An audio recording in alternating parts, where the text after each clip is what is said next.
அரசியல் ரீதியான சொற்பதத்தை நான் பாவிக்க பிரியப்படுகின்றேன். டாக்டர் அதை பாவித்ததனால் சிலுவை யுத்தம் என்று ஒன்று வந்தது, அது போய்விட்டது. அதை பரிசுத்த வேதாமத்தின்படி வாழுகின்ற கிறிஸ்தவர்களும் அதை ஏற்றுக்கொள்ளவில்லை. அதை குறித்து நாங்கள் மனம் வருந்துகின்றோம். ஆனால் இந்த தென்கிழக்காசிய நாடுகளிலே காணப்படுகின்ற மார்க்கங்களின் அடிப்படையில் நானும் அந்த தேசத்திலே வாழ்ந்தவன், பிறந்தவன், வளர்க்கப்பட்டவன் என்ற ரீதியிலே பார்க்கையில் சிலுவை யுத்தங்கள் வந்தது, போய்விட்டன. ஆனால் தெய்வத்தின் பேரால் உண்டாக்கப்பட்ட ஜாதி வேற்றுமைகள், தெய்வத்தின் தலையிலிருந்து உண்டாக்கப்பட்ட பிராமணன், அங்கே நெஞ்சிலிருந்து வந்த சத்திரியன், வைசியன், சூத்திரர் என்ற ஜாதிகளின் அடிப்படையிலே தொடரப்படுகின்ற அடக்குமுறைகளும் சாதி பிரிவினைகளும், அந்த ஒவ்வொரு ஜாதிகளுக்கு இருக்கின்ற பண்பாடுகளை காத்துக்கொள்ளவும், ஜாதி மாறி திருமணம் செய்தால் அல்லது ஜாதி மாறி ஜாதிகளுக்குள் தொழில் செய்தால், ஜாதிகளுக்கு இருக்கின்ற கோயில்களிலே கால்களை வைத்தால், தொழுது கொண்டால், கிணறுகளிலே தண்ணி எடுத்தால், அந்தந்த கிராமங்களிலே காணப்படுகின்ற சில வழக்க முறைகள் ஏற்படுகின்ற ஜாதி சண்டைகள், முறைமைகள் இன்னும் ஒழிந்து போகவில்லை, இன்னும் தொடர்கிறது. அவைகள் சிலுவை யுத்தத்தை பார்க்கிலும் மோசமான யுத்தமும் சமூகத்தை பின்னடைய வைத்த காரியமாம் இருக்கிறது. அங்கே அன்பின் வழியிலே வழிநடத்தி கிறிஸ்துவை வெளிப்படுத்திய, கிறிஸ்துவின் போதலை பரப்பிய மிஷனரிமார்களுடைய ஈடுபாட்டினாலே, அவர்களுடைய முன்மாதிரியினாலே அங்கே சமத்துவம், ஒருமைத்துவத்தை தென்கிழக்காசிய நாடுகளில் அவர்கள் பரப்பினார்கள். அங்கே பலவீனமாய் பிறந்த ஜனங்கள், கூடுதலாக முடவர்களாக அங்கவீனமாக பிறந்தவர்களை அந்த மார்க்கத்தின் அடிப்படையிலே, கர்ம வினையின் அடிப்படையிலே அவர்கள் முற்பிறப்பில் செய்த பாவத்தின் வினையை இன்று அவர்கள் அனுபவிக்கிறார்கள். அதனால்தான் அவர்கள் கீழ்ச்சாதியாக அல்லது ஊனர்களாக, முடவர்களாக பிறந்திருக்கிறார்கள் என்று அவர்களுக்கு நன்மை செய்யாமல் இருந்த காலப்பகுதிகளில் எல்லாம் அவர்களுக்கு வைத்தியசாலைகளை கட்டி, அவர்களுக்கு கல்வி அறிவை கொடுப்பதற்கு பாடசாலைகளை கட்டி, இன்று தென்கிழக்காசிலே காணப்படுகின்ற அநேக வைத்தியசாலைகளும் கல்விகளும் அன்பின் அடிப்படையில், சிலுவை தியாகத்தின் அடிப்படையில் ஆரம்பிக்கப்பட்ட உதவிகள். அவ்வாறுதான் கிறிஸ்தவமும் கிறிஸ்தவ போதங்களும் பரப்பப்பட்டனவே ஒழிய அது அடக்குமுறையினால் அல்ல. சிலுவை யுத்தம் அது கவலைக்குரிய காரியம். ஆனால் உண்மை என்னவென்று சொன்னால், அது மதத்தின் சார்பிலே திணிக்கப்பட்ட ஒரு யுத்தம்.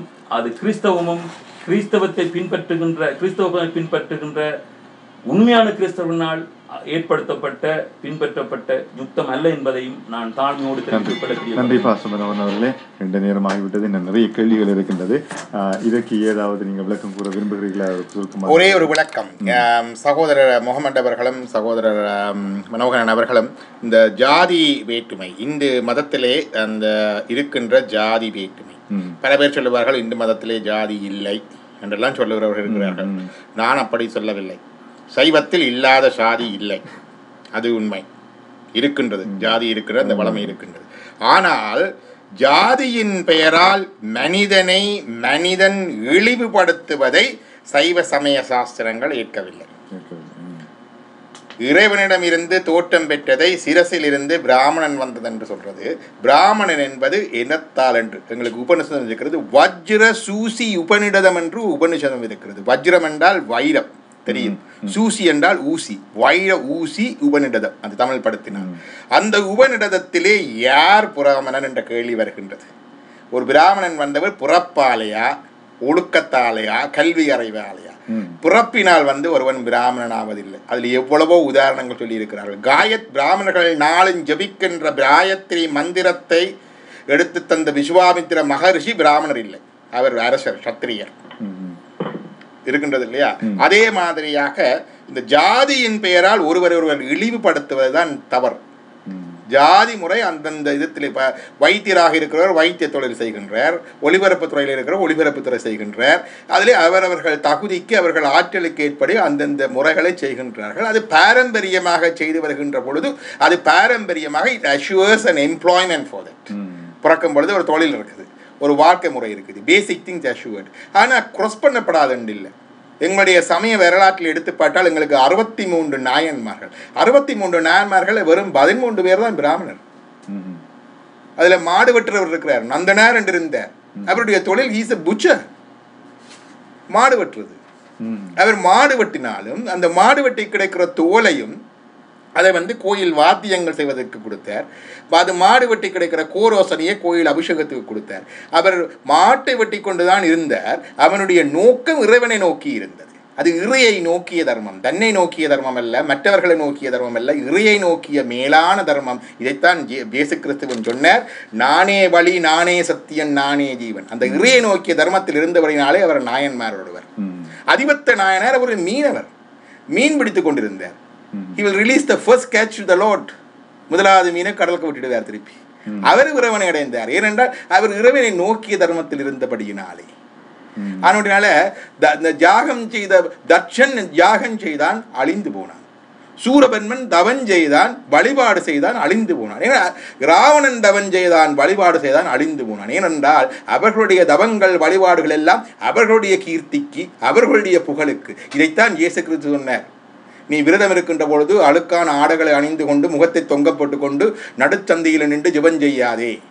அப்படி செய்கின்றவர்கள் அவருடைய பலன்களை அப்பொழுதே அடைந்தார்கள் என்று நான் உனக்கு சொல்லுகின்றேன். ஏனென்றால் அவருடைய பர்பஸ் வந்து தன்னை நோக்கித்தான் இருக்கின்றது. மற்றது மற்றவர்களுக்காக செய்வது அடுத்தது, மற்றவர்களுக்கான தான தர்மங்கள் செய்வது அடுத்ததாக, இறையை நோக்கி செய்வது. இறையை நோக்கிய தர்மத்தினால் தான் இறையை அடைய இயலும். அது தன்னை நோக்கிய தர்மத்தினாலோ மற்றவர்களுக்கு சமூக சேவை செய்து இறையை அடைய முடியாது. இதைத்தான் இஸ்லாம் சொல்லுகிறது, அல்லாவை தவிர வேறு ஒருவனாளுக்கு அவனை அடைய முடியாது என்று. இதைத்தான் இயேசு கிறிஸ்துவினூடாக அல்லாது பரலோகராட்சியம் சித்தியாது என்று வேதம் சொல்லுகின்றது. இதைத்தான் பகவத்கீதையிலே கிருஷ்ணன் சொல்லுகின்றார், எல்லா தர்மங்களையும் விட்டு என்னை சரணன், நான் உன்னை விடுவிக்கின்றேன் என்று. இது இறையை நோக்கிய தர்மம். அதான் கோயிலில் நந்தி, அழகான நந்தி எங்களை பார்த்து கொண்டுதான் இருக்கணும். அது எங்களுக்கு பின்காட்டி கொண்டு சுவாமியை பார்த்து கொண்டு இருக்குது. ஏன்? நந்தி என்பது எங்களுடைய ஆன்மா. இந்த ஆன்மா மற்ற விஷயங்களை விட்டு இறையை நோக்கி செலுத்துகின்ற நிற்கின்ற பொழுது, இறையை நோக்கிய கோட் சென்டர் தர்மா, அதனூடாகத்தான் இறையை அடைய முடியும். இதுக்கு மதம் கிடையாது. இஸ்லாமும் இதைத்தான் சொல்லுகின்றது, கிறிஸ்தவமும் இதைத்தான் சொல்லுகின்றது, இந்து மதமும் இதைத்தான் சொல்லுகின்றது. ஜாதி வழியிலே எமது சந்தனாச்சாரியர்கள் ஒருத்தர் இருக்கிறார், மெய்கண்ட தேவர். அவர் வயசாலை சிறியவர், 2 வயசு பிள்ளையாக இருந்த பொழுதே அவருக்கு ஞானம் கிடைத்தது. அவருடைய குல குருவாயிருந்தவர் சகலாகம பண்டிதர் என்று பட்டம் பெற்றவர். அவர் வந்து அருணந்தி சிவாச்சாரியர். அவர் இவருக்கு மாணாக்கராக இருந்தார். இவர் வயதில் சிறியவர், அவர் வயதில் பெரியவர். இவர் பிராமணர், அவர் வேளாளர். ஆனால் அங்கே ஜாதி குல வேற்றுமைகள் கிடையாது, இறை வழிபாட்டிலே இல்லை. மற்றது எல்லாரும் நாங்கள் ஒரே கோயிலுக்கு தான் போகின்றோம். ஊரில் இருந்தேன்னு. ஆனால் கோயிலுக்குள்ளே இவர்கள் போகப்படாது, அவர்கள் போகப்படாது என்ற விதிகள் வந்து தடை விதிக்கப்பட்ட அந்த ஜாதி முறையிலே பறக்கப்பட்டதை நாங்கள் ஏற்றுக்கொள்ள முடியாவிட்டாலும் கூட, ஒரு உதாரணம் சொல்லி முடிக்கின்றனர். ஆறுமுக நாவலர் யாழ்ப்பாணத்தில் இருந்தார். யாழ்ப்பாணத்திலே பஞ்சம் வந்த பொழுது அவர் கஞ்சி தொட்டி தர்மம் செய்தார். அவருடைய கஞ்சி தொட்டி தர்மம் வெஸ்லியன் மிஷன் ரிப்போர்ட்ல அவர் பாராட்டப்பட்டிருக்கின்றது 1850களில். அவருடைய கஞ்சி தொட்டி தர்மம் இலங்கையிலே வருகின்ற முதலாவது பத்திரிகையாக வந்த பத்திரிகை உதயதாரகை, மார்னிங் ஸ்டார், அதனுடைய எடிட்டோரியல்லே போடப்பட்டிருக்கின்றது. எத்தனையோ மக்களுக்கு அவர் ஜாதி வேற்றுமை இல்லாமல் அந்த கஞ்சி தொட்டி தர்மம் செய்தார். கொலரா நோய் வந்தது கரையூரிலே, அங்கே போய் அந்த மக்களுக்கு சேவை செய்தார். இதுவும் பாராட்டப்பட்டிருக்கின்றது. ஒரு விதத்தை சொல்லுகின்றேன், இந்த கோயிலில் அன்னதானம் கொடுப்பார்கள் அடியவர்களுக்கு. அடியவர்களுக்கு அன்னதானம் கொடுக்கக்குள்ள மாகேஸ்வர பூசி என்று சொல்லுவார்கள். வர்ற அடியவர்களை மாகேஸ்வரர். ஆறுமுகனார் சைவ வினாவிடையிலே கேட்கின்றார், மகேஸ்வர பூச காலத்திலே மாகேஸ்வரர் அல்லாதவர் வரின் ஜாதி செய்தல் வேண்டும். இப்போ வேறு சமயக்காரர் வந்துட்டார், ஒரு அடியவர் இல்லாத ஒருத்தர் வந்துட்டார், என்ன செய்கிறது? குருடர், முடவர், குழந்தைகள், வயோதிபர், வியாதியாளர், வறியவர்கள் என்பவர்கள் வரின் அவர்களை விலக்காது இன்சொற்களினாலே மிக மகிழ்வித்து அவர்களுக்கு அன்னம் கொடுத்தல் வேண்டும். வறியவருக்கு கொடுத்தலே கொடை, செல்வருக்கு கொடுத்தல் திரும்ப வாங்குதற் பொருட்டு கடன் கொடுத்தல் போடும். இது சைவ வினாவிட 375ஆம் கேள்வியில் இருக்குது. ஆகவே இந்த ஜாதியை வந்து மனிதர் பயன்படுத்தி துஷ்பிரயோகம் செய்வதை மதம் எதிர்க்கின்றது. ஆனா ஜாதி பேதங்கள் உண்டு, தர்மங்கள் உண்டு, வர்ண ஆசிரம தர்மங்கள் உண்டு. எந்த ஒரு நாட்டை எடுத்து போட்டாலும் 4 ஒரு சொசைட்டி இயங்குவதற்கு ஒன்று வந்து ஒரு இன்டெலெக்சுவல்ஸ் கிளாஸ் வேணும், அது இருக்கின்றது. ரெண்டாவது அதில் ரூலிங் அண்ட் மிலிட்ரி கிளாஸ் வேணும், கவர்மெண்ட் அண்ட் ரூலிங் மிலிட்ரி, அது ஒரு பகுதி இருக்கின்றது. அதே மாதிரி production and trade and business class ஒன்று இருக்கின்றது. அதே மாதிரி லேபர் கிளாஸ் ஒன்று இருக்கின்றது. ஏதாவது ஒரு சொசைட்டி, அது அமெரிக்காவாக இருந்தாலும் சரி, இந்தியாவாக இருந்தாலும் சரி, பிரேசிலாக இருந்தாலும் சரி, சொல்லட்டும் பார்ப்போம், எனக்கு இந்த நாளிலே ஒன்று தேவையில்லை என்று. இந்த 4 இருந்தால்தான் ஒரு சமூகம் இயங்கும். ஒரு வண்டியின் 4 சக்கரங்களை போன்றவை இந்த 4 பிரிவுகள். இதுதான் இந்த வர்ணாசிரம தர்மம். இது எல்லா சொசைட்டிக்கும் இருக்குது. All the societies of the past, present and future have these 4 divisions. You can add the 5th division even if you want. நன்றி டாக்டர் லம்பதன் அவர்களே.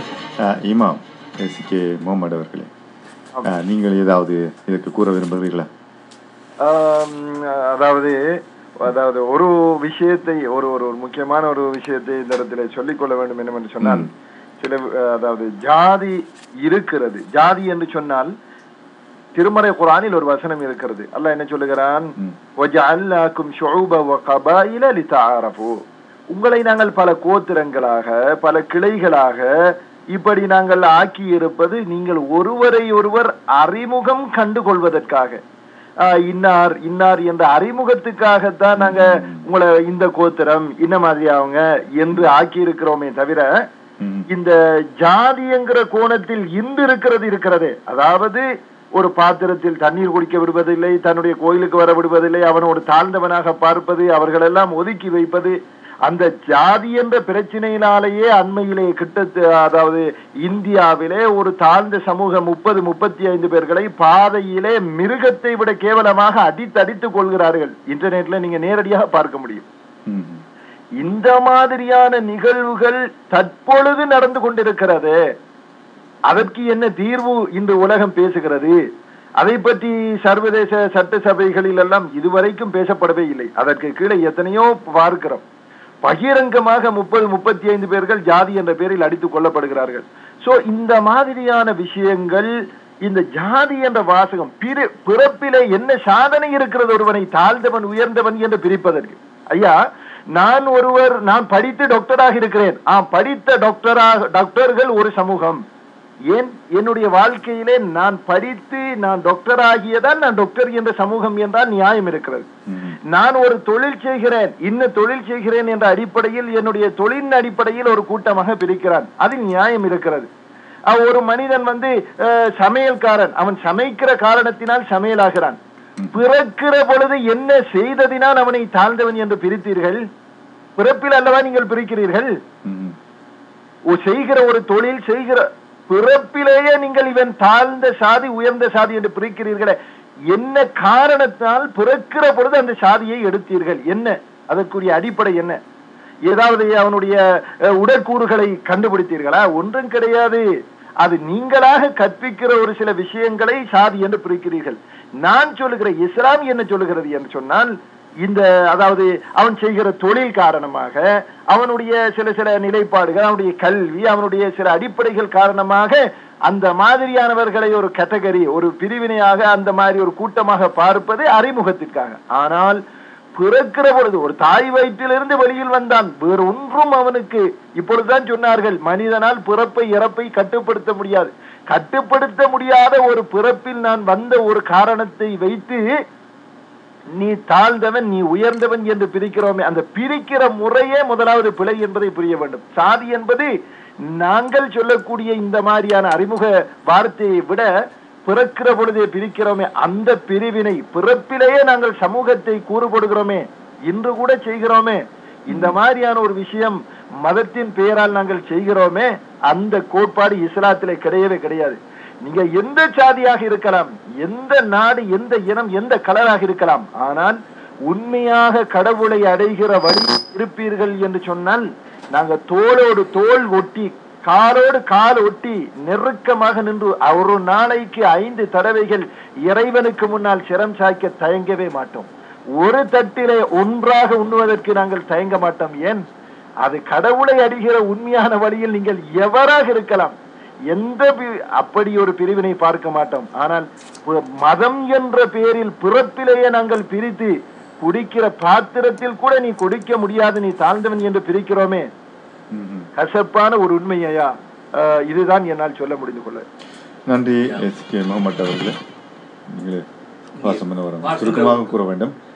பார்க்கின்ற ஒரு காரியம் என்னவென்று சொன்னால், தொழில் ரீதியாக படிப்பின் அந்த தகமை குவாலிஃபிகேஷனின் அடிப்படையில் அரசு பொருளாதார ரீதியில்